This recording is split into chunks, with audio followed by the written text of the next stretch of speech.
আমার ভাই বোনেরা, আজকে আমি রুই মাছ শিম আলু দিয়ে ঝোল করব, পাতলা ঝোল করব। বেশি মশলা ইউজ করব না। দেখুন আমি কেমন করে এই রান্নাটা করি। প্রথমে মাছটা আমি মেখে নিব, লবণ, হলুদ আর একটু লঙ্কার গুঁড়ো দিয়ে। আগে মাছটা ভালো করে মেখে নিই। একদম টাটকা মাছ, রুই মাছ। আজকে এটার এই পাতলা ঝোল করব। দেখুন মাছগুলো আগে ভেজে নিব। কড়াইতে তেল দিচ্ছি, সরিষার তেল, একদম বাড়ির খাঁটি সরিষার তেল।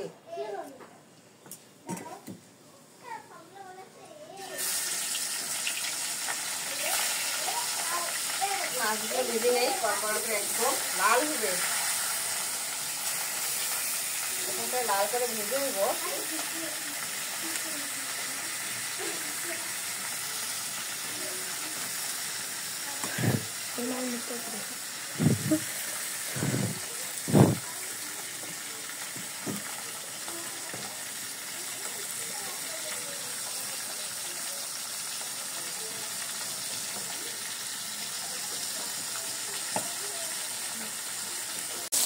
মাছটা ততক্ষণে ভাজা হতে থাক। আমরা এখানে মশলাটা বেটে নিব। এখানে মশলাটা বেটে নেই। মাছটা দেখুন লাল লাল করে ভেজে নিচ্ছি। মাছটা দেখুন আমরা লাল লাল করে ভেজে নিচ্ছি।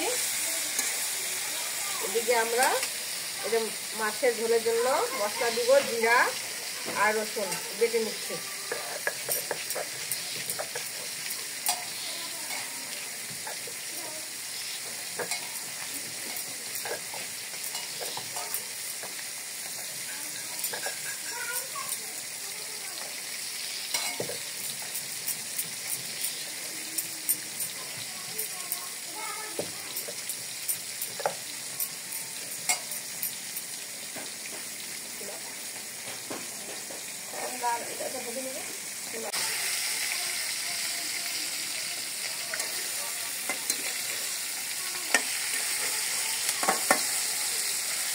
প্রায় মাছটা ভাজা এটা হয়ে যাচ্ছে বোধ হয়।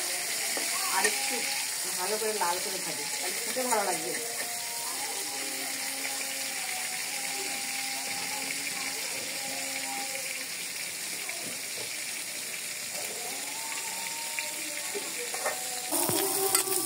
আলুগুলো হালকা করে ভেজে নিই।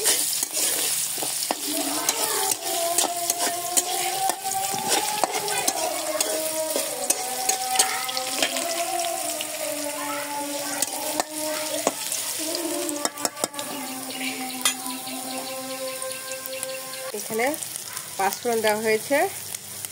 এর ভিতরে আমরা একটু হলুদের গুঁড়ো দিব, একটু মরিচের গুঁড়ো দিব, একটু লবণ দিব, একটু জল দিই মশলাটা কষানোর জন্য।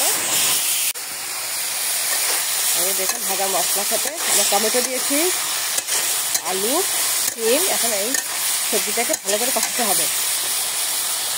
আমরা এখন মাছের ঝোলের জন্য ঝোল দিয়ে দিব।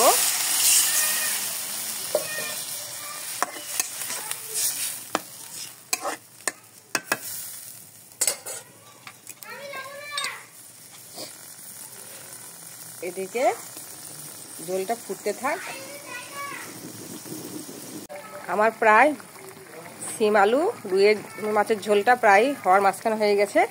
এই যে দেখুন টকবক করে ঝোলটা ফুটতে শুরু করেছে।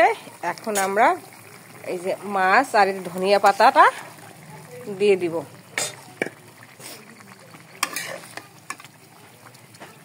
শিম আলু তরকারি একটু ধনিয়া পাতা দিলে ভালো লাগে খেতে। যেহেতু বড় মাছ সেহেতু খেতে ভালো লাগবে।